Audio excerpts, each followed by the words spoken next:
All right. So, welcome to this show and welcome to this podcast. I don't like calling it a show. I don't know why, but I feel like shows are like the today is like what the daily show. Yeah, like whatever. Yeah, because I'm not sure when the next episode will come. So if I call it a show, people will be like, "Okay, we're expecting for that show." But anyway, welcome to Higher Africa podcast. I'm excited to have you as the first guest for a more engaging kind of episode, because the other episode that I've done, episode 1, 2, 3, were episode that I wasn't visible. So it's like just setting questions for people, they will answer, and then we do the edits. But for this one, I'm so excited to have you here at the studio and to have this conversation because of so many benefits that it brings, because at least there's a bit of interrogation to understand more. So today I have a special guest. This guest, you may not know him because people are used to seeing artists that we have interviewed before. But he's someone that is doing quite tremendous work in Africa when it comes to tech. And I'm so excited to have Lumbani Gondwe. Thank you. Thank you. So Lumbani is, how many things do you do? Founder and CEO of Kwenda. There's a chartered digital finance practitioner here. I think that's what you use when you're consulting. Absolutely. And then you country head, or you, is it partnership lead? I don't know. Country head for Malawi and Zambia for Flutterwave. Correct. Perfect. So welcome to the show, and I'm so excited to have you. Good. No, happy to be here, and thanks for the invitation. Amazing. So let's start from here. OIBM. I'm always interested with stories of people, where people started. When people was like, okay, he's a founder, he's a CEO, he's a country head. The idea is always someone just came from nowhere. Like it was thrown from heaven. So, okay, go and be the CEO. Yes. How did you start from OIBM days up to now? Perfect. Wow, quite a journey. So IBM was my first employer. Okay. Straight from college. Actually, I got my first job 2 weeks after college. Wow. Yeah. It was my first employer. I was with OIBM, I think, close to 5 years. Wow. Multiple roles from operations, customer service. Yeah. My last role with OIBM was in risk management. That was it. That was my banking time. I think I also had a role in between to do with credit. Because OIBM was a microfinance company as a bank. From IBM, I purely now moved into fintech. If you recall, there used to be the first standalone mobile money company. It used to be called Zona, if you recall. Yeah, it was. I think Zona looks like TNM Bamba. I remember people like, oh, you guys are a TNM. Yeah. So exactly. So that was my second employer. I got in pretty much. So it was to do with expansion, setting up legions. I was responsible for the North mostly. So pretty much setting up the North and, running across the country. From there, I went to join Airtel. Okay. Airtel. So Airtel, that time, we are the biggest threat as a company, Zona. And I think they're like, okay, who do we pick from these guys? So you were poached. Happened to be me. So I moved to Airtel. Worked with Airtel for some time, probably, maybe 2 years, somewhere there. Yeah. From Airtel and joined a fintech company called DPO Group. Yeah. So DPO Group is pretty much a Kenyan payments company. Okay. So they're pretty much looking to expand into Malawi. Yeah. And somebody got in touch.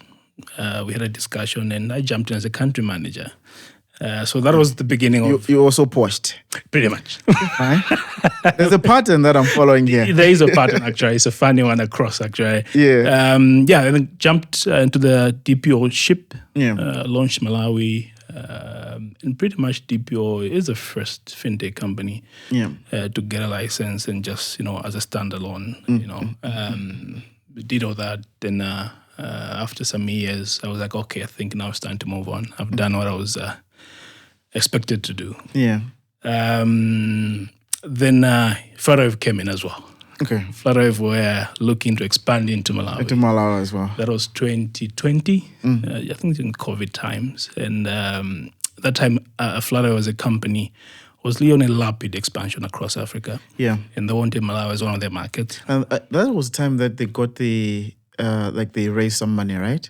Yeah, that was a Series, I think, B, if I'm not mistaken, somewhere there. Somewhere there. I think they raised a lot of money to do a lot of expansion. Correct. Then. Okay, fine. Correct.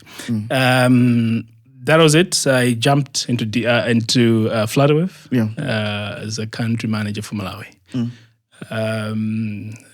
Pretty much got the license from the central bank for Flutterwave to pretty much start trading as a company. Okay.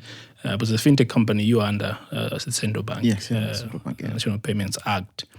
Long story short, over the years with Flutterwave, I've had a number of roles, including the Zambia you just mentioned. So now I look after Zambia and Malawi. So in a nutshell, that's pretty much my career story. Wow. Wow, what a career story. Thank you. So now you're looking for Malawi and Zambia. That's quite exciting. What's so different about Malawi and Zambia when you look at the market, specifically for the fintech space? Well, so there's a difference. There's a difference. Zambia is a bit at a more upper level. Okay. So I'm talking on a perspective of regulations. I'm talking a perspective of just the ecosystem maturity. Yeah.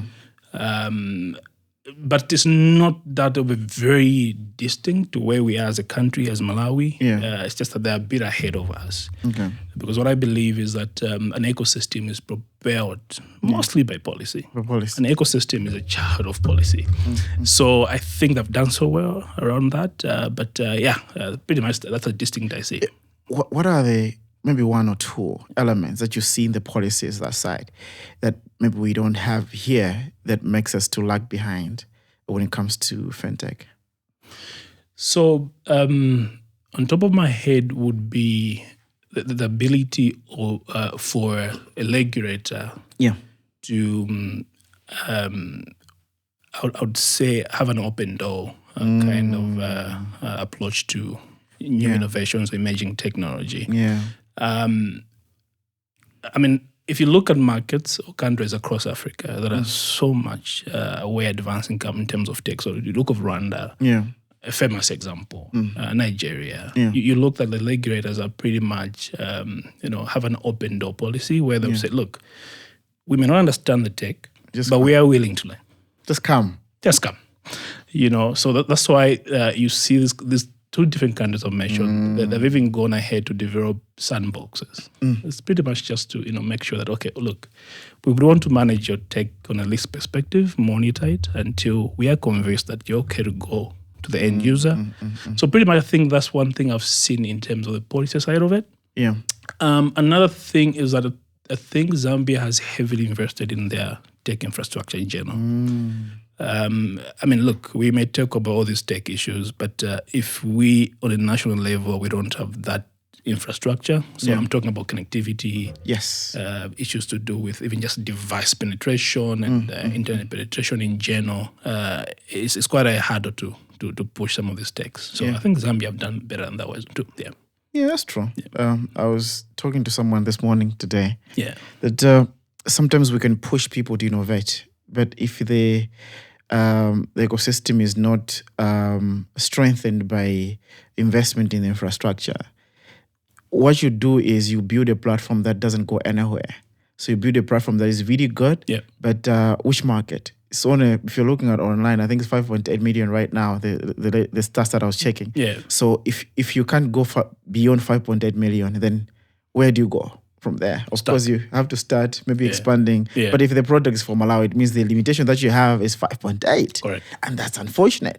Because in a country where you have 20 million plus, you're supposed to have at least maybe even half, just like 10 million. 15 sounds fair. That's like a big ambition. Like 50 million online. I know. What kind of business can come from Malawi? That would be like a whole transformation. Amazing.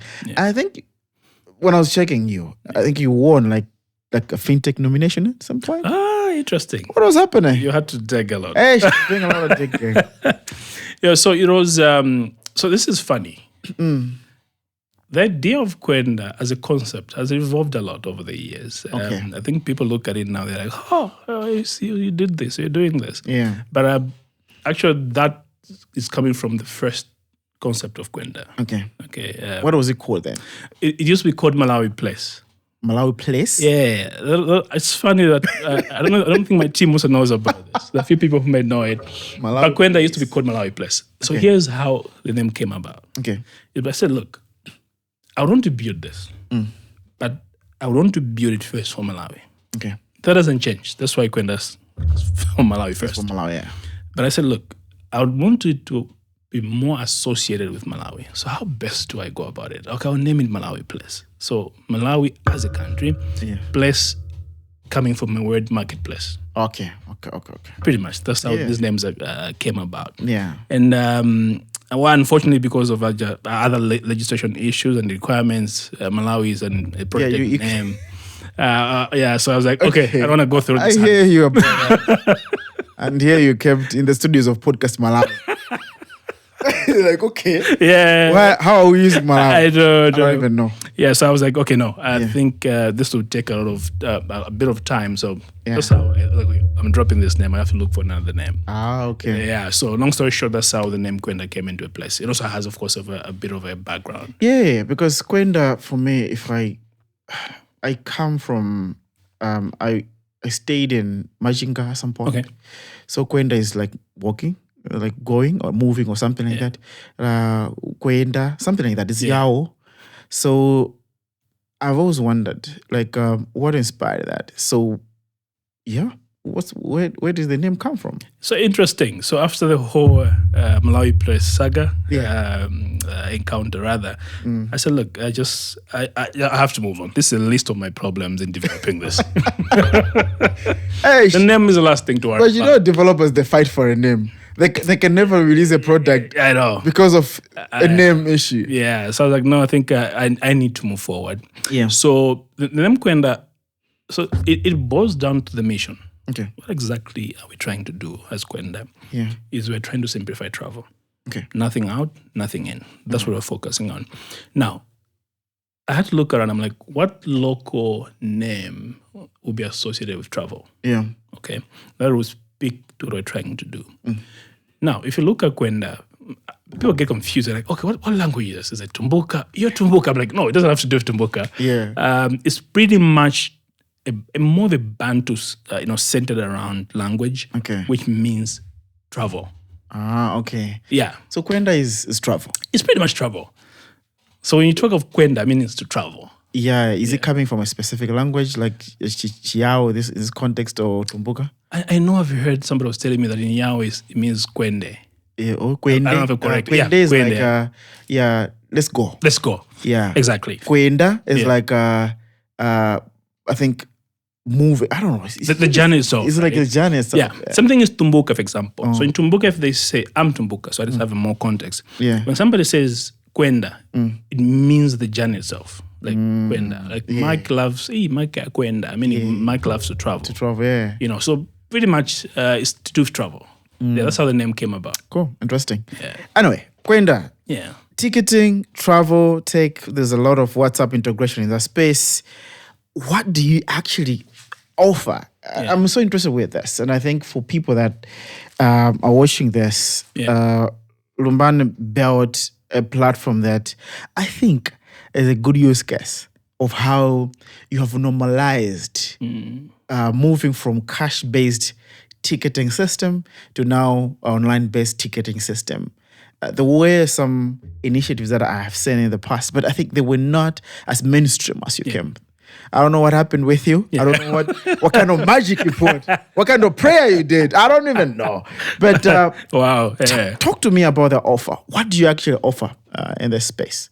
Perfect. So, I mean, look, we are trying to build a digital travel infrastructure. Okay.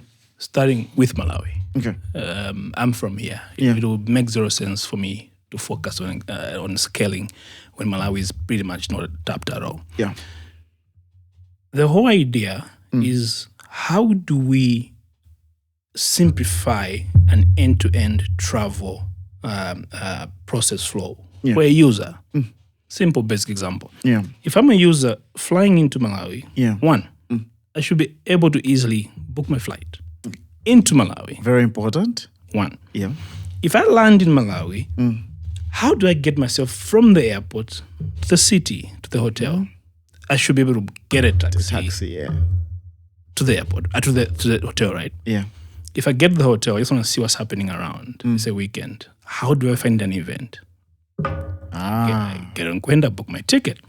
If I want to go down the north or the south, how do I book my bus? Okay. I get on Kwenda. So pretty much, if you look at all these things, are pretty much interconnected. I know most people know us because of ticketing, because of events. I know. And I think my first knowledge of your platform was through Time. And the platform they manage is what? Sunday Soiree. The Sunday Soiree. Yeah. Yes. I think they came into the picture. Yeah. The event was priced at that level. Yeah. You knew that, okay, this is not a 5,000 budget. Yeah. This is like a 50,000. And they go for that. They're serving a particular niche, market, right? And then they were like, okay, you can get tickets from us. You get all them on Kwenda. I was like, okay, fine. So Kwenda was coming, Kwenda.co. So it was coming like the whole package. Like the name was like, I felt like, of course, I knew that the domain extension has to be CO, but I thought like there was something with a CO, which was really exciting. And I was excited at that time. I think I checked it. Yeah. I was like, okay, fine, let me just check the platform. Yeah. And then, but the whole issue is everything changed. Yeah. From there. Yeah. It's like events have we are normalizing now paying online, other than just paying cash. Correct. No, it's been a good run, to be very honest with you, in terms of just adoption. Yeah. Well, I had a feeling it would easily quickly scale, but I didn't know that it would scale quicker. Yeah. Yeah. So, I mean, I'm excited that as a country we are embracing tech. Yeah. Because look, tech is nothing if it doesn't have any impact improving a process. Yeah. Doesn't make sense. Like the point that you have mentioned, that it's end to end, right? You look at a traveler, they come to Malawi. In fact, they want to come to Malawi, so you want to simplify that process until they have moved around and have gone back, right? Perfect. Which is what we're liking. Most of the solutions that come around, they will enable you to pay for something, but they want to enable you to experience an end to end kind of process, which is an amazing. Absolutely. And our pretty much a product roadmap approach in terms of the launch. Yeah. Funny enough, we wanted to launch accommodation first. Serious? Yeah, I know it's a shocker. Nah, accommodation is not a deal. I don't know, man. Which funny enough, we are launching next week. Which is okay. Yeah, so I think this episode will come out of Monday, so it'll help. Because accommodation is like I know. I don't know, but events is like you're forced, right? It's like there's the whole community element around it. Correct. So accommodation was the first in the roadmap because we, as our mission, simplifying travel. Okay, how do I book a hotel if I'm flying into Malawi? I think I talked about it. Yeah. That's why, okay, let's build up an accommodation booking solution. Yeah. That is pretty much has a payment solution behind it. Yeah. Okay. I know over some, since we launched some 8 months ago, people confuse us for a payment gateway. I mean, Kwenda's not a payment gateway. I think it's good that you've clarified, because I not that I thought so. Yeah. I think that because you have evolved. There was a Kwenda 1.0. Yeah, that was the first tech infrastructure. So, and this is 2.0. 2.0, perfect. I follow these things. Love it. Thank you. Love it. Because I saw that, and the new website, the platform is really good. The navigation is dope. I think if you compare to the 1.0, which is expected, and of course the other versions obviously will be super amazing as well. No, thank you. Okay, fine. You're going back to the first mission. you want to make sure that you enable hotels and most of these accommodation spaces to receive payment, but people should be booking via Kwenda. Perfect. So we're just creating a platform whereby instead of you as a hotel owner having your own website and having all this maintenance cost, you just enlist your property on Kwenda and get exposed to the global market. Because, I mean, and somebody who's coming from Europe, all they do is go on Kwenda, I'm going to Malawi, Salima, they see your BNB in the book, and you get a payment. Yeah. And that's it, which is quite a hurdle right now. Yeah. So that's why I'm saying, I mean, you cannot have take that is not solving a problem. Then there's nothing. True, that's a hurdle right now. Because, for instance, if I say that I want to go to Nkatabe, I have to make a few calls. Trust me. This is supposed to be simple. I know your pain. I travel too much. Over the years, I've experienced the same thing. Yeah. Kwenda was born out of frustrations. To be very clear, it was out of frustration. I traveled too much, and I was like, no. I think for Malawi, I shouldn't be having these problems when other countries, I don't face this. Yeah, it's like you go in a different country. You're in Kenya, like it's easy. South Africa, it's easy. Like, what is happening with our country? Exactly. So, I mean, how do I develop something for my own country that will solve all these issues I've experienced? Because what is going to be exciting with even booking for places is going to be that with platforms like Airbnb, for instance, I have to pay using my card and I have to negotiate with the bank to ensure that I have Forex. And it's a whole nightmare there. True. But with you, it means that we'll still be paying with Airtel money. Oh, yes. So the payment methods that you use for ticketing are the ones that will apply also in the accommodation. That's amazing. So, driving inclusion across as well. Yeah. And we're actually launching a new payment method soon as well with a bank partner. Okay. You're not ready for this. I'm ready. So I think it'll be a shocker to many. It's something that we've devised for a while as a solution. I just thought about it one day. I was like, okay, look at the banks around. I was like, okay, I know these banks. I know what they're capable of. Okay, who do I approach and suggest a solution? Approached one and they liked it and we've implemented it. Wow. Yeah, so what I'm saying is that the whole idea is how do we also provide multiple payment options? Yeah, which is very important because you find yourself, you can't use the bank. So you have to have mobile money, but also maybe if there's any other cross-cutting kind of payment that works, the better. Anyway, amazing. But when you think about platforms like Kwenda, you know that there are so many competitors out there. And of course, I'm not a believer of saying, so how you dealing with competition now? For me, everyone is fighting competition every day, right? Whatever that you do, your job today, whatever that we do is conflict. Right. Conflict, we are battling with other platforms. But there's Eventbrite. I think this Eventbrite has been there for some time because of events. True. Right, it's event, right, and then the Busbud, South Africa, and I think other platforms that are there. What is your competitive advantage in offering Kwenda to this market versus these other globally known platforms? Because for me, I have some ideas, but I want to hear from you. Yeah, that's a good one. I love to hear those ideas. But let me hear from you first. No problem. So look, competition will always be there. It always be there. I don't know if you've watched this documentary. It's called Men Who Built America. I've heard about it. You should watch it. I should. It's one of those that motivated me more to build Kwenda. Okay. Yeah. I later watch TV apart from news. But I watched some 6 years ago and I was like, look, it talks about how America is where it is, how it got where it is. People worked for that country. Yeah. What I'm trying to say is that you'd see stories of library in terms of competition, you know, that necessitated to bring America the level where it is. Yeah, competition is good. It's healthy. It's healthy. Yeah.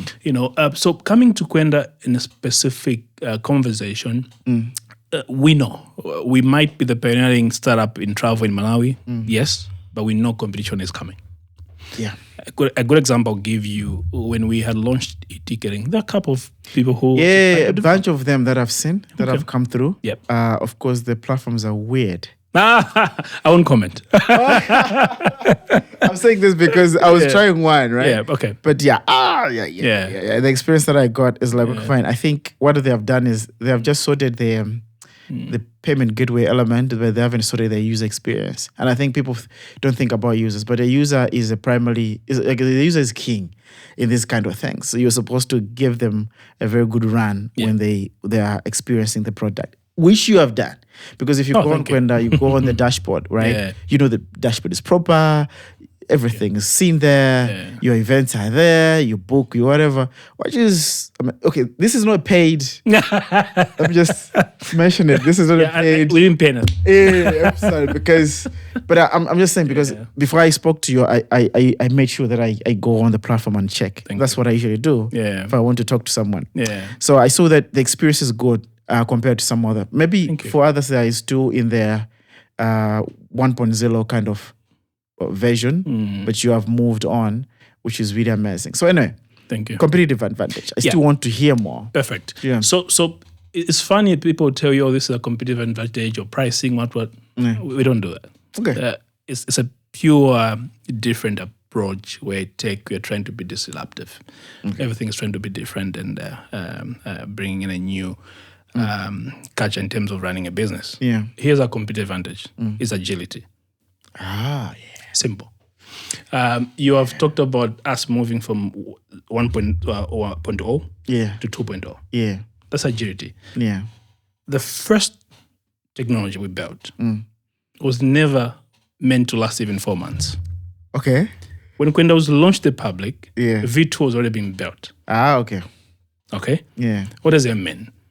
We gathered enough feedback in 1.0 that was being built in V2. Okay. Okay? Yeah. That sets a tech company apart. Yeah. Because now you're being driven with what the users are looking for. Yeah. Compared to, look, this is our technology. You guys have to use it. We know how to do it. It works. We have AI embedded in it. Exactly. Okay. So not to discredit anyone, but there have been ticketing companies that have emerged, and they're no longer around. At the same time, we've been around, which is funny. Yeah, it's no way saying we are the best new, but we're saying, look, we involve every day. The team knows this philosophy in and out. Okay, like every day, we're like, guys, what are we trying to do? We're trying to be agile. Yeah. We improve every day. If Mark gives a feedback that, oh no, there's this and there's that you guys can do, trust me, by tomorrow you have that. Not every feedback, but as long as it makes out of sense in terms of user experience, we'll have that for you. Okay. So that's our most competitive advantage. Now, that's interesting. And I think agility is not seen as a competitive advantage, but I would second that idea that if you are agile enough, you can't be booted out of the market. The pricing issues, what they come second. They come second. They come second. A good example I'll tell you, which you know. So you look at the big tech companies that have been around. So let's just go to mobile, telecommunications. Let's go to Nokia. Yeah. Why is Nokia out of the market? Yeah, they were stuck. Is it they were bad? Nope. It's because at some point they stopped being agile. Okay? And guess what? People move on. User preferences change every day.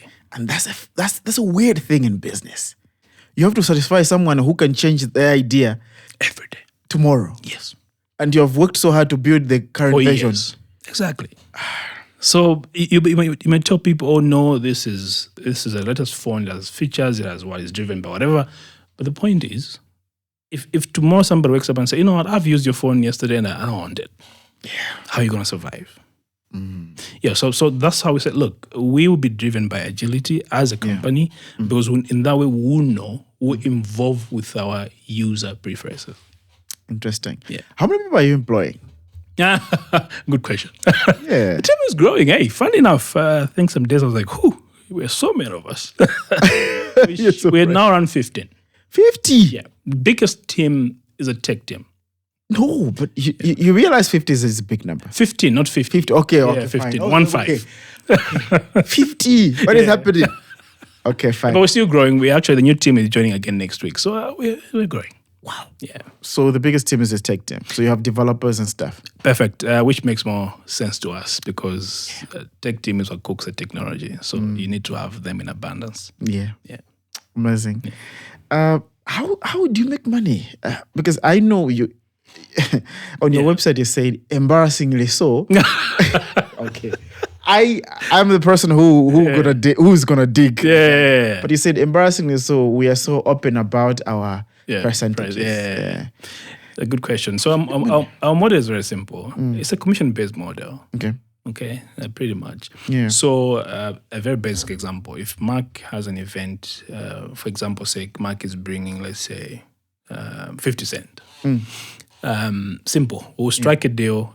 We'll say, look, we'll sell your event, but at the end of the event, this is how much we'll get as a commission. Yeah. From the total ticket sales, right? So it's a standard approach in terms of the model. Yes, there are variations sometimes depending on how big your event is, but the model is standard. It's a commission-based model. Okay. Yeah. Nothing like you haven't got any investment. Is this company purely bootstrapped? Yeah. Like who's putting money in? Interesting. Who's putting money in? Interesting. Yeah. No one is putting money. Okay. To be very clear. So look, we're in a different space in terms of the geographical side of tech. Yeah. In other countries, in other continents, ideas are funded. Are there emphasis? In fact, ideas. We're not talking about a product that has proven to the market like yours. No traction, nothing. Yours has proven to be a viable product. Yeah. Events week in and out. Yeah. Are using your platform. Yeah. But we're talking of people just as fun. Okay, yeah. Great idea. Get 500,000. Throw in my capital. Yeah. No. So Kwenda is a different whole story. Okay. Until today, we've been around for what? We'll be clocking a year in 2 months. Yeah. Not it's zero investor funds with us. The reason is simple. Yeah. I believe the experience I've had in tech is, can you prove that the business is sustainable on its own? Yeah. Okay, because investor funds, yes, they're nice, that's sweet. They help you expand and do this, get these bougie offices. But the question is the business itself. But expand what? Exactly. Can you sustain yourself? Because things are getting tight in the investment cycles. I know you've heard about tech fleas, things like those, right? Yes. So how do you build resilience around that? If it happens one day, how safe are you with your business model? So that's the reason why I said, look, we're not getting any investor money until a year after. We need to prove that we are self-sustaining as a business, which has worked so well. It has. I think if people are to invest in your business, come on, there should be a lot of interest out there. I know. People are talking to you, calling you, like, how much do you want? Too many. Too many, right? Even across. Look, it's no shocker, honestly. It's something that I saw it coming because, look, the point is, can we prove that we can self-sustain as a company? Yeah. And look, people know all these issues. There are VCs. I've had calls from VCs. We hear you're the biggest tech company around there. Can we throw in something? Have an investment conversation. That's a sweet conversation. It's a good conversation. You easily get a world into, but I'm like, okay, give me some time. Yeah, I'll get back to you. But long story short, we plan to start our pre-seed round end of this year. Yeah, we're not looking for much. We're just looking for something that will help us expand. We are planning to expand. If you're raising, give me a number. How much do you want to raise? This is a very important... I've heard that from so many people. Why are you guys interested? The thing is, who knows? Maybe I can also throw my money. No, but I think it can inspire some people. I think the stories that are there about raising money in Africa, they are always about a tech product that is maybe backed by some Europeans and whatever. But what you've done is build a traction that is worth the investment. And if you can say, okay, fine, I think when we start raising, we'll be looking for, I don't know, maybe 100,000, maybe 200,000 USD, I don't know, 500 or $1 million, depending on what you want to scale. Because it's all about what you want to do. Correct. Yeah. Correct. So I'm still interested. Oh yeah. How much money are you looking at? How much money do you want to raise? No. We'll talk when we get there. All right, cool. But I think it's very important to see, and I think it's a lot of motivation for people that are developing in Africa, that go for the traction. Go for that. Prove your product. This whole thing of raising before, I don't know. I know it's good. It works in some of these markets because, like, okay, if I just have this idea and they can give you money, then you just get your team. You're in one room. You code, and then you have a team pushing the product. But I think in these infant markets like Malawi, you need a lot of proof. For people to even say that, okay, fine, we can put some money in there. And Mark, our story is quite very funny. Yeah. When the first after everything, pretty much after building the technology itself, the second layer was to now talk to payment partners.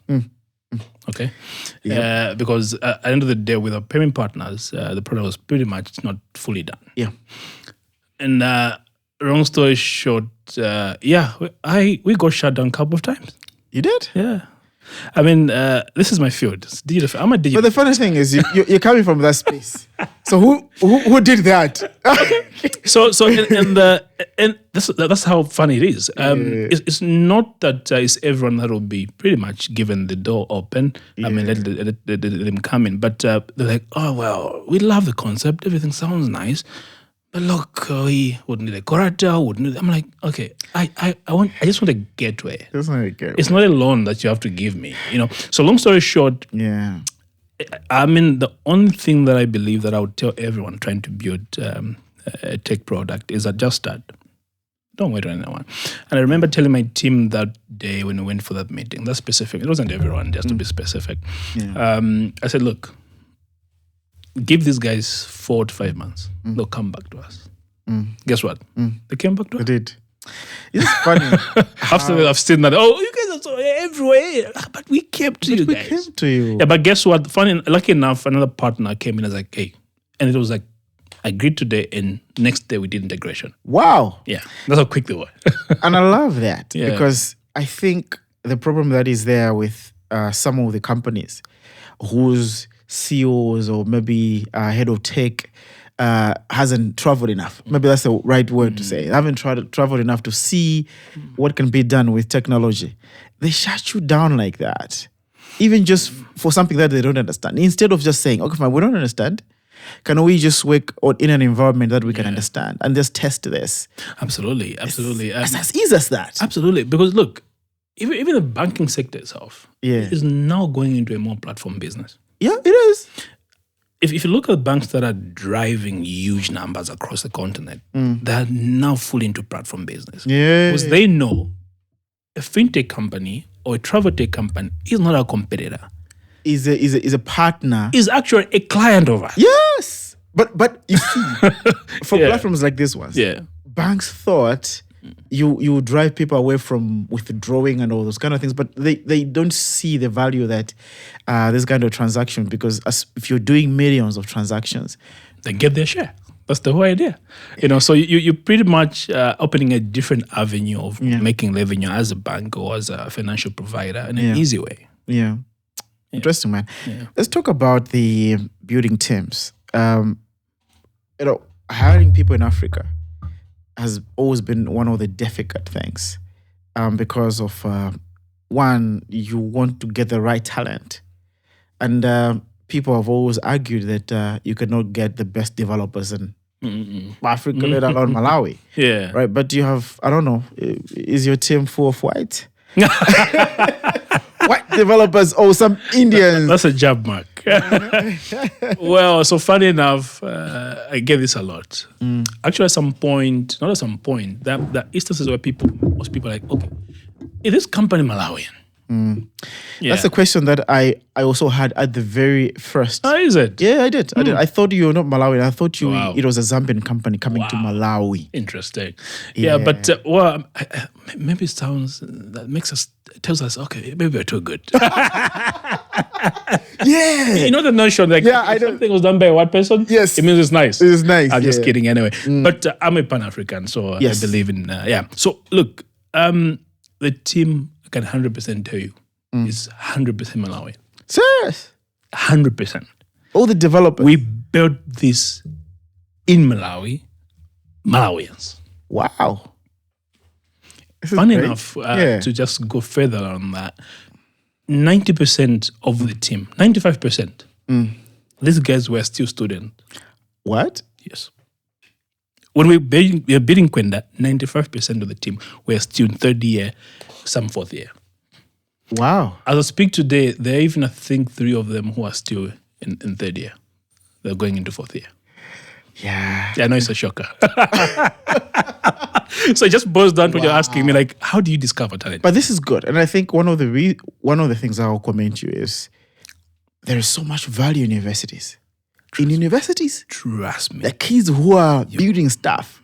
But sometimes we just go for these dinosaurs for the sake of I have 20 years experience in the game. Yes. But what have you done in 20 years? I don't know, they can't even run any script.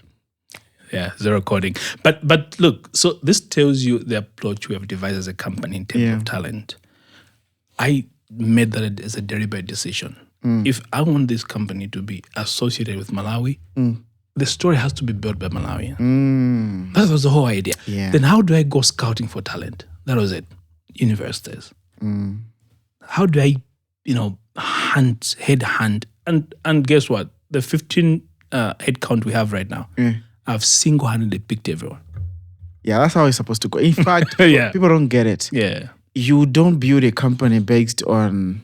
It's difficult to build a company based on the normal recruitment. Yeah.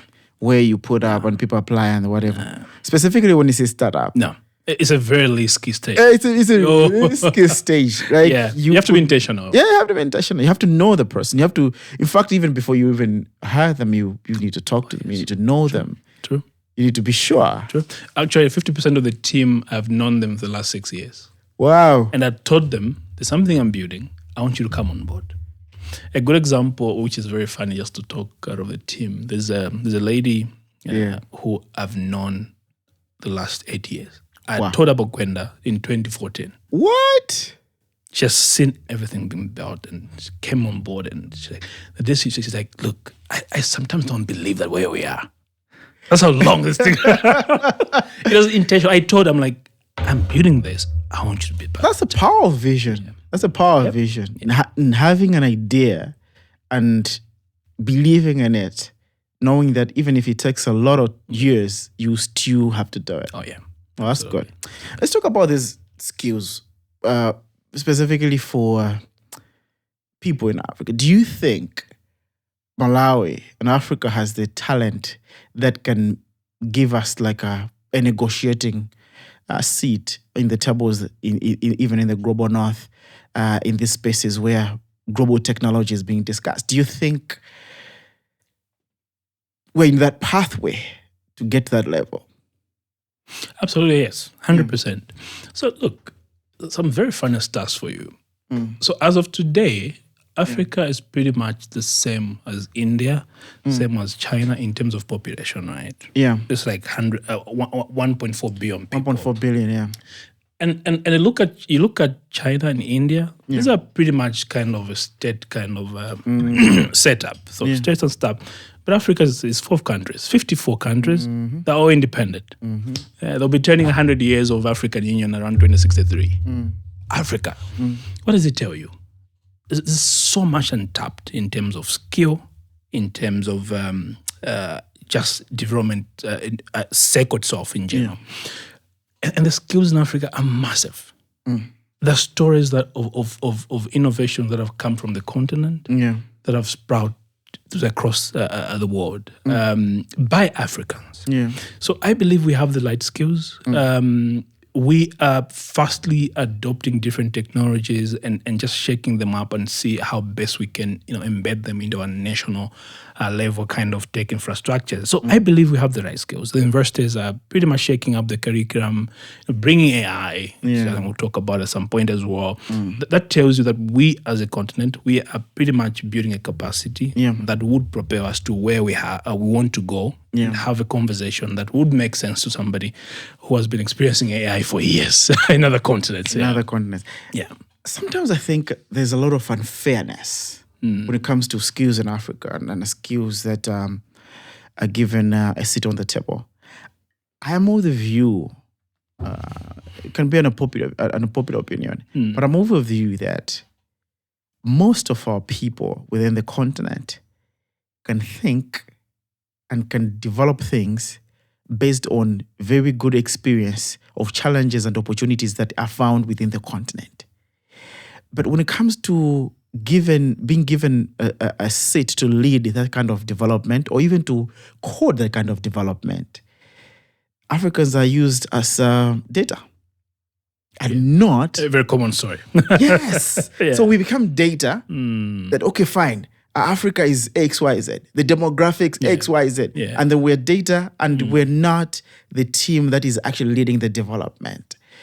And I think sometimes it's a mindset issue that has been placed on, of course, I don't want to make it as a battle between them and us, but it's an issue for how sometimes the global north does not give Africa enough space for it to actually thrive. And that has created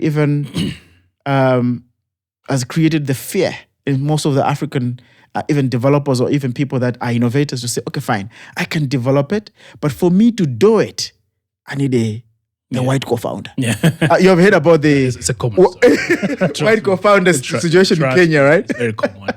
It's because of that, because it's like we cannot build our own solutions. But we live with those challenges. We know them better. And it's the same way that you can hardly see like someone from the continent going to deep into Yugoslavia and creating a solution for Yugoslavians. I mean, look, I hear you. It's a huge issue that we need to straighten up if we are to develop quickly in terms of tech as a continent. Tech is born out of solving issues. Okay.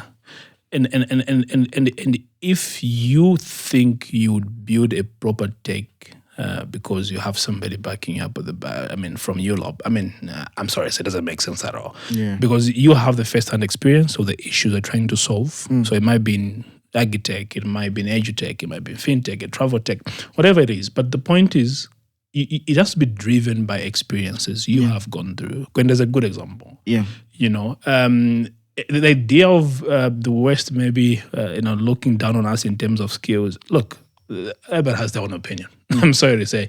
Kwenda is also a good example in terms of this because I remember a good friend of mine, he owns a startup. He was like, oh, you need a white co-founder or somebody like that. I was like, I don't need it. I don't think so. Because another point is we have a generation that is coming behind us.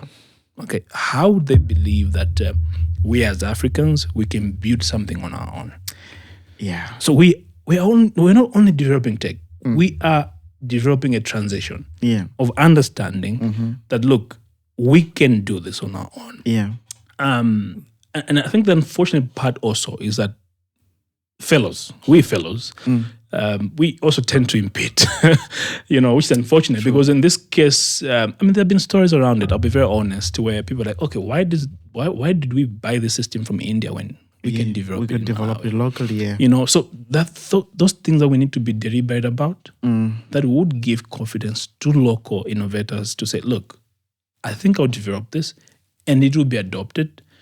I think it will be used. Than saying, okay, even if I develop it, the government will still go and procure a system. No one is going to buy this. They will procure it from outside. Exactly. So it's a collective effort that has to be devised, from regulators, players, just in general, policymakers, to make sure that we give confidence to our local innovators that they can do it. And the other fact is, look, you have talked about it, this whole thing of saying Africa can develop solutions has also pretty much given birth to inferiority complex. Yeah, it has. People don't feel confident enough. They're like, oh no, I think we can do this. I mean, no, you can do it. We can do the same frameworks, the same systems, the same language, same tech, the same tutorials that they watch on YouTube, the same ones that you'll be watching. True. But anyway, speaking about white co-founders, I had one. Nice. I'm interested to hear. No, it's a story for another day because. But all I can say is trying to build an African solution has to be done by people that are experiencing. And I'm saying this because I remember working with this guy who just disappeared. I realized that they didn't even understand the problem. Oof. So every meeting that you have to keep on explaining the problem. You know how difficult that is, right? And sometimes when you're explaining, because the information is about, I create information, which is coding. It goes to someone else, becomes, they decode it, and they give you feedback. When they're giving feedback, you're like, they don't understand. Yeah, I know.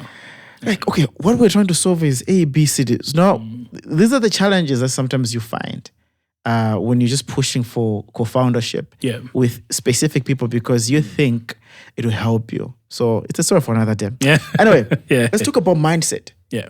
You're trying to move people from paying using cash. And you know our pastor says cash is king. Hallelujah. So with him we'll go to the same church. Yeah, so absolutely. I think that is an inside joke. Yeah. Yes. But cash has always been regarded as king. Like literal cash. Sometimes, of course, it's like the availability of money in whatever format. But literal cash has been regarded as king. Yeah. And people have praised cash. And when you have money, and you're showing the stuff, you can demonstrate that you're someone like it's that kind of social. You can show that I have money in my. You say social pump. Yes, but you see, I have money. And it's in my account to be like, yeah. But some people that have like I know. Right? Yeah. How have you been battling with users to believe now that we can trust e-money? How has it been the process? A good question, Mark. So, well, it hasn't been easy, but one thing that drives our mission mostly is that people are looking for convenience. Yeah. Trust me. If you are selling convenience, people buy from you. Yeah. Because no one wants hassle. Okay? I'll give you a good example.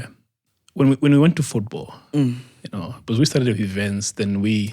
congratulations on the farm. You made a deal with farm. So for those that are not in Malawi, farm is Football Association of Malawi. Yeah. So you got a deal to supply, to be doing the e-ticketing for farm. We are an official ticketing partner of the national team. When I saw that, I was like, Lumbani is gone. Lumbani is rich right now. Like, come on. Do you know how many people are... man. And I don't know. How many people are watching these games? How many people are paying on the platform? I know. It's like, those are the numbers. Those are volumes, man. I know. Those numbers, you can get those numbers and you can use them to, fine, I'm raising like 500,000. I'm raising $1 million. Like, come on. Guys, I can get you these numbers. Those are crazy numbers. I know. So, but what I'm trying to drive at is that, look, it's a segment where people said, look, it don't work because most football fans, they don't even know these things. I said, look, it will work. The reason why this was built, the reason why we've been building this, it will work. And it has worked. I know it's a transition, but it's a shocking traction that we're getting from football, to be very honest with you, that we never expected. Even unlike the events, right? Way out. Serious? Trust me.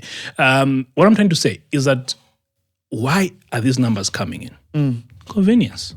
Instead of me driving to buy a ticket at a filling station in town, burning out my fuel,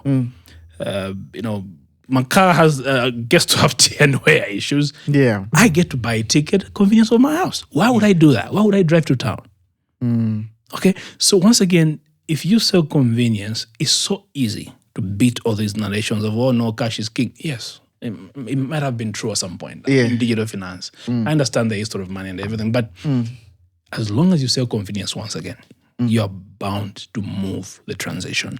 And as Kwenda, we're not naive in terms of looking at the country penetration in terms of tech parameters, so device penetration, the internet penetration. Yeah.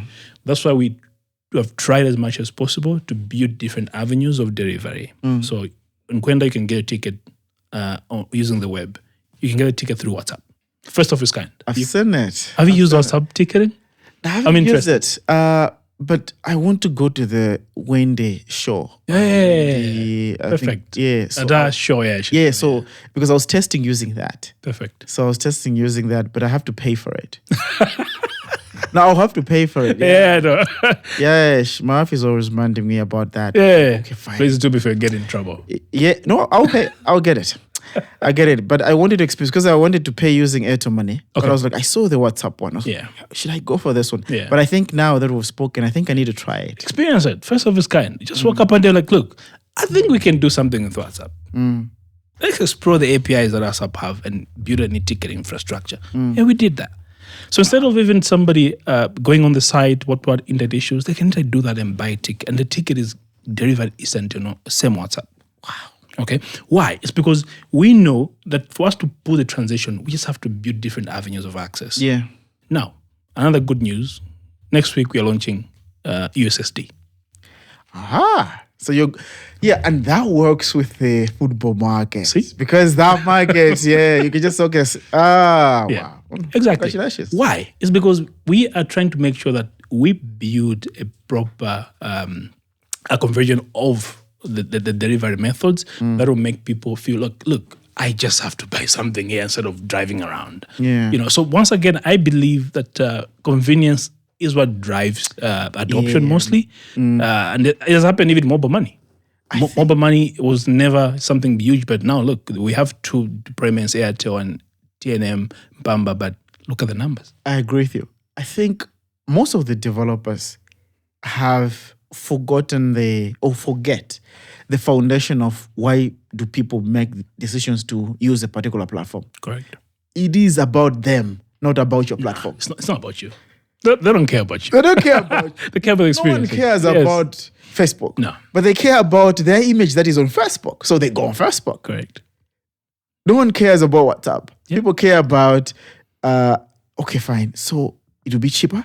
Yeah. Okay, fine. A text is how much? Okay, fine. What's up? Okay, fine. It's about the convenience and simplicity that they will get with their lives. Wow. That's where the agility comes in. The agility, yeah. That's where it comes in. So a Amazing. human-centered approach in building product, you never go wrong. Cool. Anyway, you understand these things. Because you have been a country manager for most of these platforms. Yeah. And you have dealt with teams launching new products in different markets. Yeah. How has your customer relation, because you did some customer relation with OIBM.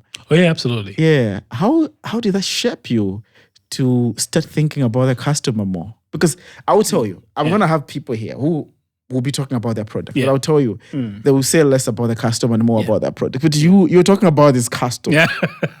Yeah. Is this coming from the banking days? Yeah, absolutely. That shaped me too. So my first role with the bank, I used to be a bank teller.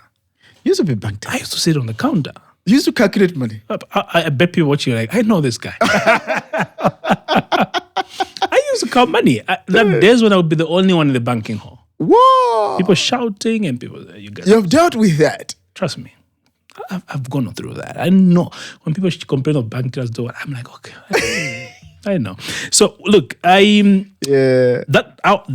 shaped me too. Trust me, because I realized that look, a business exists because of a customer. Yeah. Minus a customer, you're not a business. You're not. Okay. So that's where the biggest focus should be. If you look at Kwenda, our first core value is customer focus. It's deliberate because we are here because of the customer. Everything we do, we think, meetings, whatever we're trying to do, should be centered around the customer. No one else. Not all building a good tech, the branding, being everywhere. No. That's why you see Kwenda hasn't done so much of branding because can our product do the branding for us? Yeah. That's what has happened. Which I've surprised. I've been surprised. So, okay. you need VC money to do a lot of branding. Yeah, I know. I know we participated in the expo some few weeks ago. I saw you. You were part of the expo. Yeah, people really came, right? It's crazy the feedback we got and the partnership we've done. Some will be announcing in a few months or few weeks from the expo. Just come crazy. on! I told the business development person for podcast, man. I was like, come on. Register, and they didn't. It was intentional. I said, look, because the expo is a good place specifically for you. Thank you. Because that's your niche, right? That's our target. Yeah. If we miss that expo, what are we doing?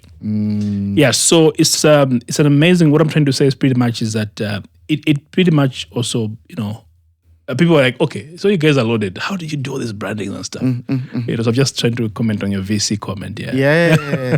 So no. You might not have the VC money. Yeah. But you have been doing a lot.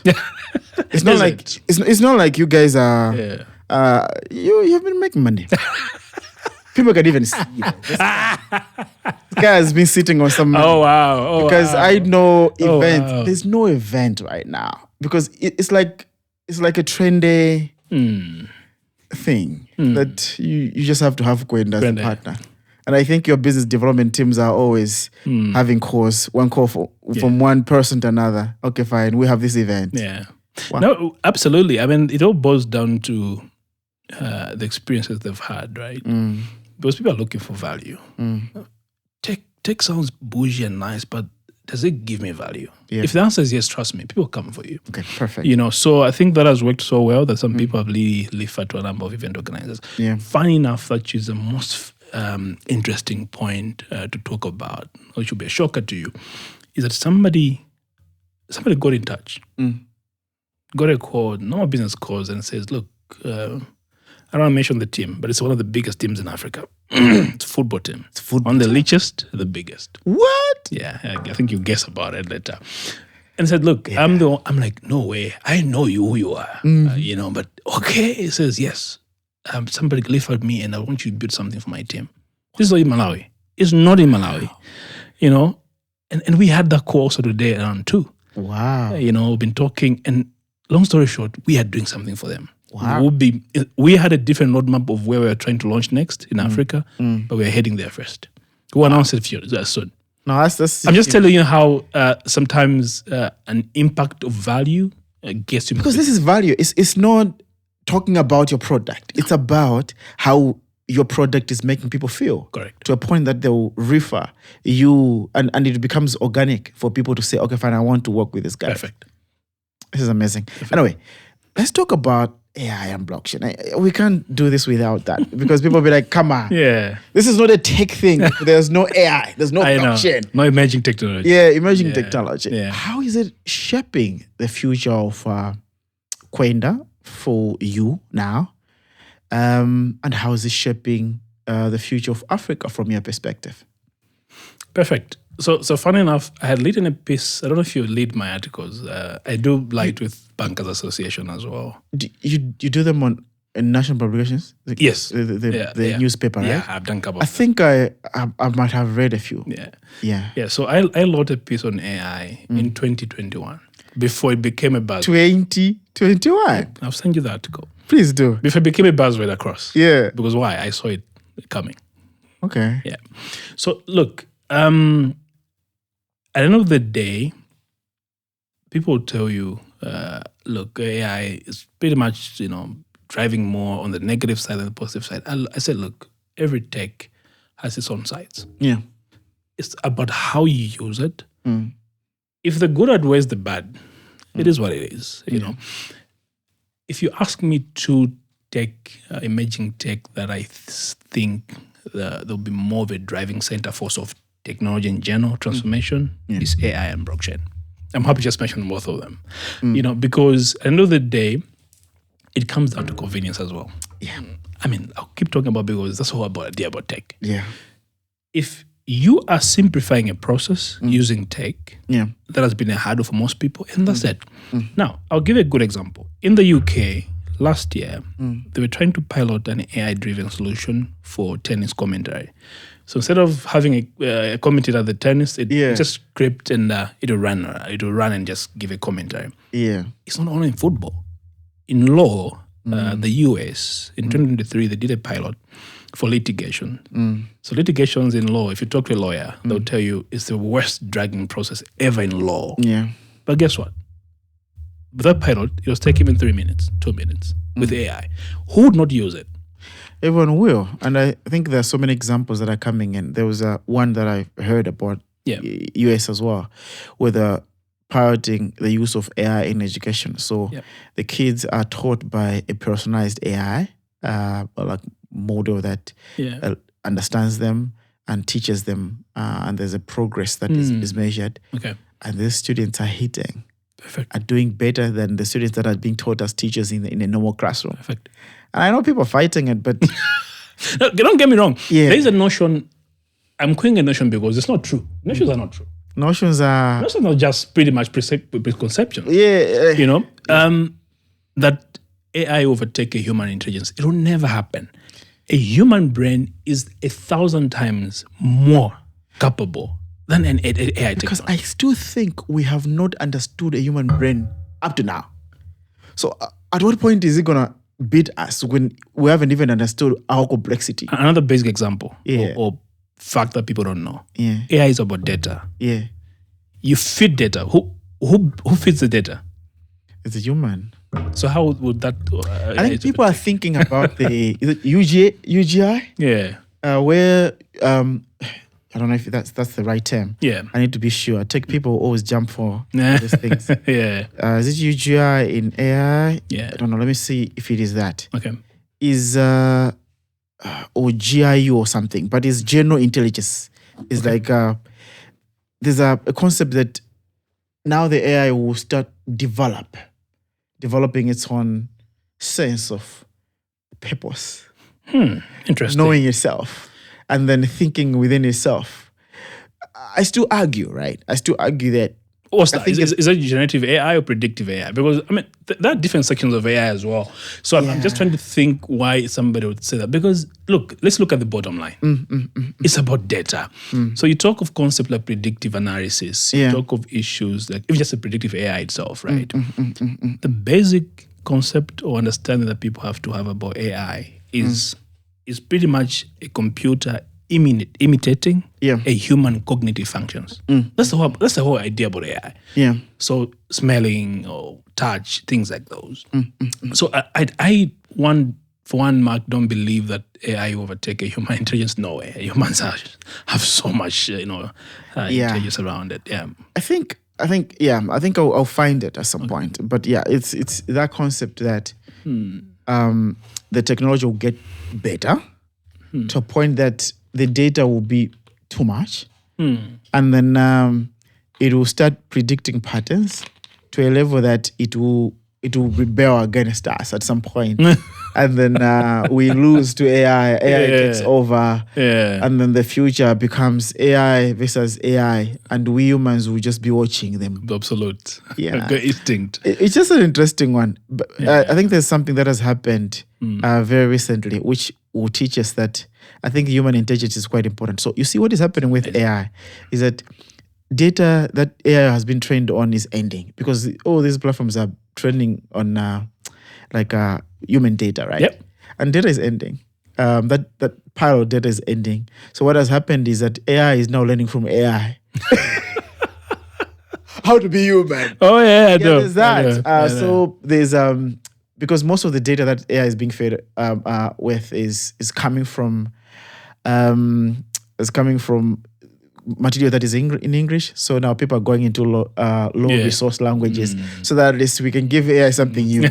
I know. So it's I would say yes to an extent. To say yes, I think there's a limitation of AI, but sometimes it gets me scared.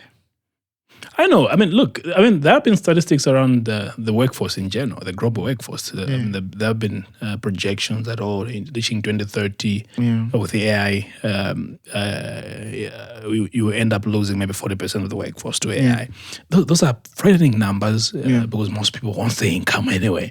But then at the same point, it's also a delicate balance because businesses are trying to streamline their operations. And saving costs. Things are getting hard.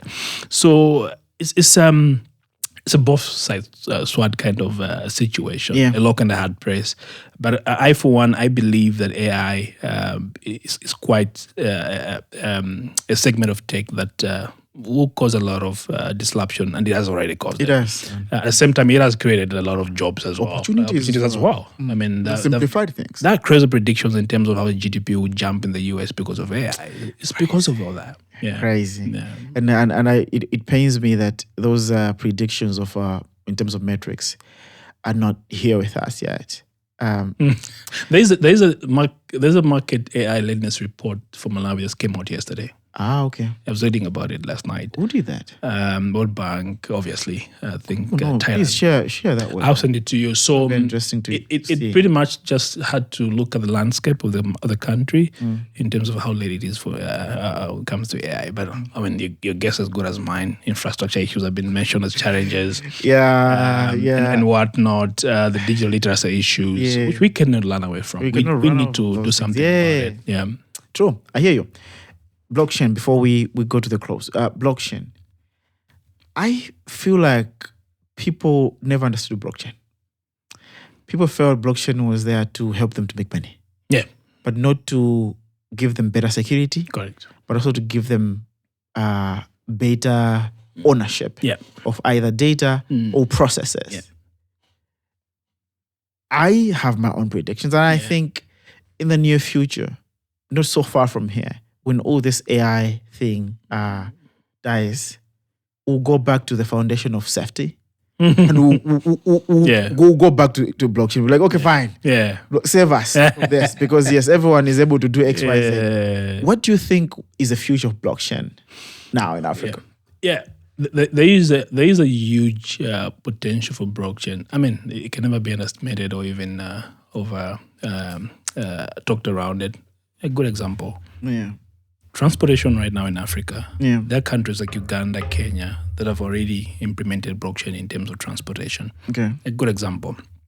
If a truck is moving from Nairobi into Kampala in Tanzania, the shippers that have already started using blockchain, so tracking it, just even the quantity and things like those, that are not being digitized. The tech behind it is blockchain. The most basic explanation of blockchain is that it's a security tech infrastructure. You know, a good example is Bitcoin. I know people sometimes confuse, like, okay, what's the difference between cryptocurrency and blockchain? A blockchain is a technology. Bitcoin is a product. It's a product of riding on top of a blockchain technology. Yeah. That's why they say, okay, blockchain has layers, so after this kind of transactions, it locks. Because the tech behind it is a blockchain. Just want to give more context. So I believe there is a future for blockchain. Not even a future, it's here. It's already disrupting, as I said, the transportation industries already in terms of security and stuff like that. So, I mean, it's just like AI. This pretty much our brothers. Cool. We have them for a long time. Are you taking advantage of these technologies in Kwenda? Yes. We have an AI strategy already. Okay. That's a good one. We do. It's like every organization needs to have an AI strategy right now, because if you don't... No, you'll be out of the office. I mean, forget about the boardrooms, Chief. Things are changing. Things are changing very fast. It'll be right. We have an AI strategy. Actually, the number of solutions we're building right now, we are pretty much building them on an AI kind of platform. So, 100%. Amazing. Yeah. Africa has a bunch of companies, like, Flutterwave, which is where you work. Yeah, absolutely. I'm running away from it. Yeah. I don't want to push you at the corner to say, okay, fine. Yes. But no problem. Let's talk of maybe companies that are doing amazing work, like Andela, Cheaper Cash, and a bunch of them that have shown Africa that it's possible. Where do you want to go with Kwenda? the dream is scary. It's very scary. At some point I used to think, okay, maybe we just do Southern Africa. At some point I was like, nope, we are moving to Africa. So going west, north. Oh, yeah. So long story short, because look, what we're trying to build as Kwenda is a digital travel infrastructure that connects Africa. This has been built for Africans, connecting Africans. Africans should have an easy way moving from country B, country A. That's the whole idea, yeah. So where we want to go, trust me, every corner of Africa, Anglophone, East, West, North, whatever, we should get there at the end of the day. That's why this mission will end. That's a good one. Yeah. I think African products, they need to expand beyond countries, because I know that there's Zambia has A, Mozambique has this, Uganda has this, Malawi has this. I feel like we need to go beyond that. The borders, beyond the borders, because there's a lot of market that is being. Imagine if you go to a market like what? Okay, our neighbors, this Tanzania. Tanzania is like a big market, man. Events that happen in Tanzania, that's big. The tourism that happens that side. If you tap into the market, even just a small fraction, I think you're rich. Even 5% of that. Even 5% of the market. You'll be like, okay, fine, I hear you. But I need to focus on this right now. Okay, fine. I feel like the ambition is good. And I think it mirrors with what this platform is all about, which is talking about the potential that Africa has and all these projects that are being built for Africa and how they have to scale. Do you have like one founder, African founder, that inspires you as you're building some of these platforms? There are too many of them. Too many of them. Most of them are friends too, so which is funny. So I'm conflicted. Okay, let's do 5. Oh, I don't know. Yeah, let's 5. Let me do one for the sake of peace. Okay, I'll do one for a reason. Look, it's not that I'm being biased because there's somebody I've worked with. It's been my boss before. As my boss. No, it's because I've seen how he has pushed. Just connecting Africa in general with the solution that he has built. And this is Flutterwave, obviously. GB is the CEO and founder of Flutterwave. I mean, look. That guy has done crazy stuff. And I don't even understand how he has done this. The learn that Flutterwave has done in the last 7 years is insane. Like you see that somebody who has the muscle and just the eagerness to get stuff done. The expansion itself, amazing. I mean, Flutterwave is like 6 years old. I joined with the company, it was like a year or odd. We're everywhere right now. So I'm just telling you that those are stories that Africa, we have to be proud of, because it shows that somebody is not just focusing on their own country, but he's focusing on building a solution for the continent that will have a real impact for the continent. True. And amazing. I think he has done a lot. And anyway, I think in Africa, most of the times we usually lend people when they die. But if most of the African developers or people that are aspiring to develop platforms were to learn from people like this, I think we could be talking something beyond the continent. And I think they're already doing it, so which is a good work. And anyway, you were supposed to save your job. You're supposed to mention it, right? Oh, wow. It is what it is. It happens like that. I hear you.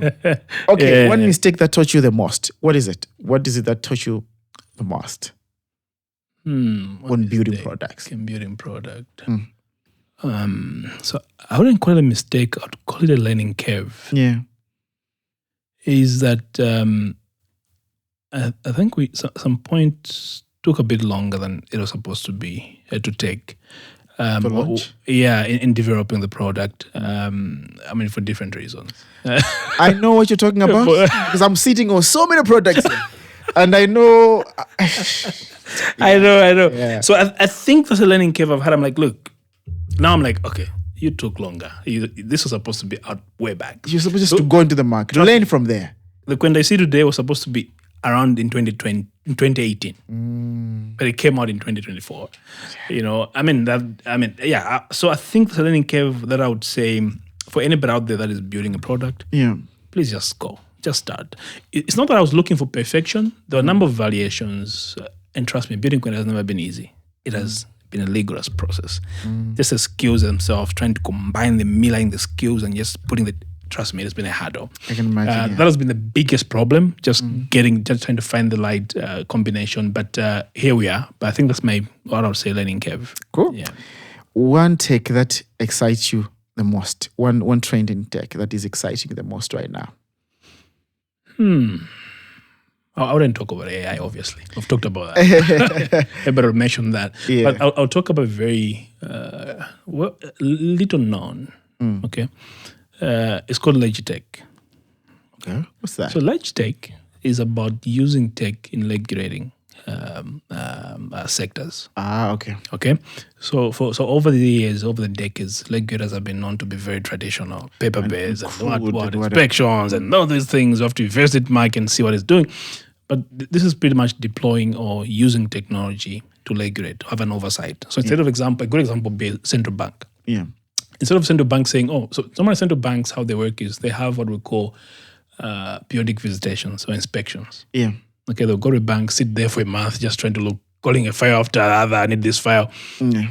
With Legitech, you don't have to do that. It's an amazing technology that I've recently been looking at. I think I've heard about it. I think I've heard that some markets, they use that. So you submit within the system. There's a lot, like a process is done within that. Yeah. So Legitech actually, I don't know if you know this, but there's a tech called open banking, if you've heard about it. It's also trending right now. I've heard about it. Nigeria just had a policy a week ago. So open banking, it's pretty much a dot of, if I would call it, of Legitech. So open banking is whereby instead of Mark going to National Bank, presenting his ID, having his account opened, moving from a national bank, going to NBS, presenting the same things again, what happens is it's like a sharing, a data sharing kind of model. Yeah. So if Mark goes to a national bank, opens an account, if he goes to NBS will just request the data from, and they use the same stuff. It's a basic example. And I think blockchain works better with that, right? Where you have like that kind of data within those layers, and you're able to request without breaking the privacy. The privacy metrics, correct? Yes. Correct. Yeah. So those are pretty much. Yeah. Come on, I need to check that. Yeah. The Nigerian one. That's amazing. Yeah. To hear. Yeah. Cool. Anyway, good. One Kwenda feature users don't appreciate enough. What is it? You mentioned about it at the beginning. What's that one? Not the WhatsApp one. The dashboard. The dashboard. The dashboard you is spend amazing. time. I think everyone when I'm building something, I spend my time on the dashboard. And sometimes when you hear people, okay, fine, I logged in. Yeah. But okay, fine, and I paid. I was like, fine. Yeah. Okay, you logged in, you paid, but did you experience the dashboard? The dashboard is amazing. I will tell you. Even just after building, I was like, wow. Yeah. This is amazing. The dashboard is nice. I saw it. A product should wow you as the owner or the builder. Trust me, it feels good. So I think the dashboard, because look, the dashboard is pretty much like your data center as a user. It has everything. Yeah. I know now we're only doing ticketing, but with accommodation, even if when you book accommodation, you have your data for accommodation there. You can go back and retrieve. It's like a wallet. Yeah. That's the whole idea. You know? So I think most people don't know about it. Usually I feel bad about it. But I mean, I'm like, okay, so we need to do more to make people aware. But funny enough now, not funny enough, good enough, people are getting used to it. So I'm happy.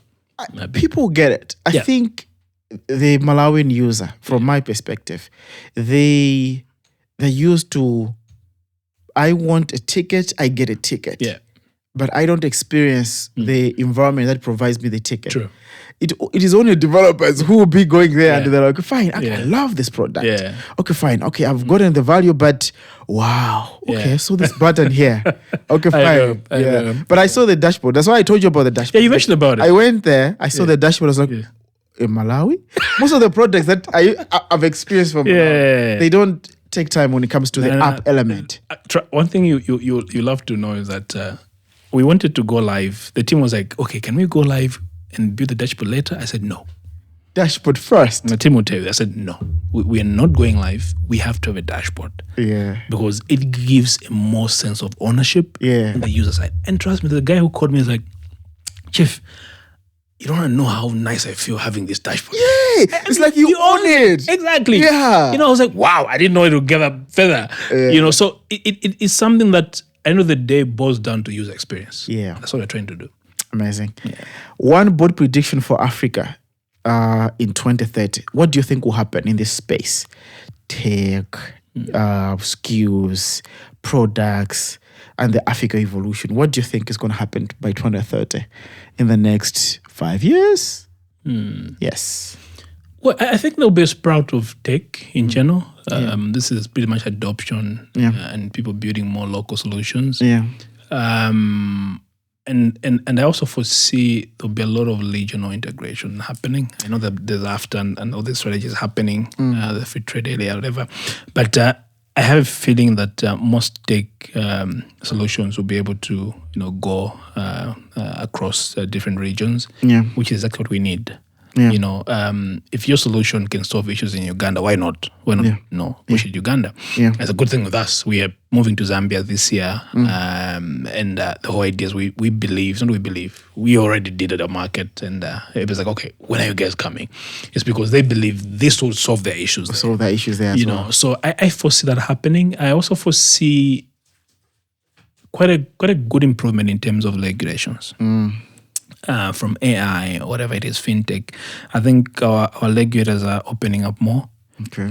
Creating more enabling policies to support local innovations. In Malawi, I sit in the Digital Finance Association. It's a new reformed association. Yeah, I remember when it was being launched. Yeah. I was there. Okay. How did I forget? Forgive me. No, I was there. Yeah, so we're actually having an official launch on the 6th of June. Okay, cool. We actually had an interface with the Reserve Bank some few weeks ago. And the bank was like, look, guys, we want to work with you. We want to make sure we are moving with times. Yeah. We understand the tech and just promote local innovation. So what I'm trying to say is that I believe that will also be replicated across Africa, where central banks are, regulators in general are very welcoming and they're very, enabling in general. Yeah. Yeah. What is next for Kwenda? You've spoken Zambia. Yeah, that's a fact. We are moving to Zambia this year. I want to go to Zambia. I don't know why, but I feel like I want to do 1 month in Zambia. Have you been to Zambia? I've never been there. You should. You can even drive, that, right? In fact, I've driven to Zambia with my wife. Actually, last October we drove. I've been there a couple of times, but I was like, okay, we're driving. So to Lusaka, up to Lusaka? We did. It's a 7-hour drive. It's 7 hour? Yeah. And that's a short so if you leave here around 5 a.m., you should be there around 4 or 5. Come on. I can do that. Yeah. I can do that. It's an amazing drive too. Yeah. It's like a good experience. It is. It is. So, next for Kwenda is that we're expanding. Simple as that. Yeah. We are scaling.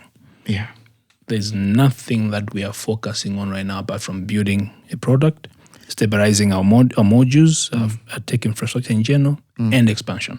Amazing. Yeah. So people should be seeing us expanding a lot because we are aiming very high. We just want to not end up in Malawi. So pretty much. Yeah. That's the future for it, and we have to do that. Well, how can people connect with you, man? And I think I'm asking this question because after this, people will be like, "Yeah, come speak to us," these kind of things, right? Interesting. And I think others would also see something like that. Because for me, I feel like we don't tell our stories so much. We're so obsessed with bad news now. I know. If someone has stolen money somewhere, then we want to promote that. But I want to promote this kind of postal stories. And sometimes people will like, fine, okay, this is a person that's building in Africa. Okay, this is a person that's doing this. And the past engagements that I've done, episodes that I've done under this High Africa have gotten that kind of traction. Good. And I wanted to give it to you. The future investors looking at this is like, okay, fine. If he's thinking Africa, I have too much money. I have like 20 million that I can push. I need him. Like 20 million, just buy me. Yeah, I know. In fact, are you thinking about an exit at some point? No, too early. Too early for an exit. If you're thinking of a pre-seed round, it means an exit is way out of. Yeah, it's way out of the line, yeah. In tech, that time comes, but not now. No. So there's a lot of time. This is your baby. Come on, you have to... I'm even thinking of an IPO right now, not an exit. Hey. There's still some time around it. Yeah. So, getting in touch. LinkedIn is the best, I think, for me. Yeah. I use my proper name. So, Lumbani Gondwe on LinkedIn. You should find me there. I think that's the most official, right? Yeah. That's the best one official, to engage and talk about this. But anyway, thank you so much for coming. It's a pleasure, Mike. Thank to you this, so much man. for having me. I really wanted to do this with you, first of its kind, me Yeah. being visible. Yeah, perfect. Because I believe in your product. Thank you. Thank you so much. I'm not just saying this Yeah. to please you. I'm a person who has been, I'm a startup Yeah, I know. person who has failed several times. And I'm building a couple of things. And I'm also excited about seeing products. And I'm so excited about products that are being built in Africa. Okay. If I'm talking to Hassel, the Peichang guy, I'm always encouraging him. I don't know why, but I feel like this is not a space where people have to be saying, okay, fine, no, it's only us who have to do it. I feel like Malawi already late to the party. Oh, wait. Wait. So we have to make sure that we have catch many up of us. Yeah. So we catch up and then we go into this regional market and we can find ourselves penetrating. Imagine you penetrate a few countries and then you're growing and then other platforms are also penetrating. Correct. Those are the stories that will inspire new developers, new people that are coming in the space Correct. to do more. And for Africa, it's a win. It's a win. I mean, it's look, no one is coming for us. No one is coming for us. Yeah. We have to reach a level where we're saying, look, we are 100% responsible for the future we want to build as a continent. Yeah. And this is how it's done. Yeah. We have to do it on our own. We just have to do it on our own. And I thank you so much for coming through and wishing you all the best to grow Kwenda beyond the continent. Yeah. I believe in that. Oh, yeah. Yeah. Why not? No, Everything is possible. Beyond the continent. Yeah. And we go there and then we go back to this and remember that we had this conversation. That's where we started. Yeah. Perfect. No, thank you so much, Mike. It's been a pleasure. And thank you so much for the invite. It's good to share stories. Yeah. It's not only us. It's about the generation coming behind us. Yeah. We just have to instill confidence that we can do this. Yeah. So thank you so much. Cool. Yeah. So guys, until next time, this was, I was about to say Podcast Malawi. Too many hearts. No, but this is our Africa. And it's going to be these conversations. So follow Kwenda on our platforms. Use them whenever you want to go to an event. It'll feel like you're cheating if you're going with cash. It's like we had cash. Yes, they have built something that works for everybody. It can't be stored. And I know a couple of people that are always excited to use your platform because it helps them to save money from all these gate shenanigans that happens when people are paying with cash. So until next time, my name is McDonald and I had Lumbani. We're out. Okay.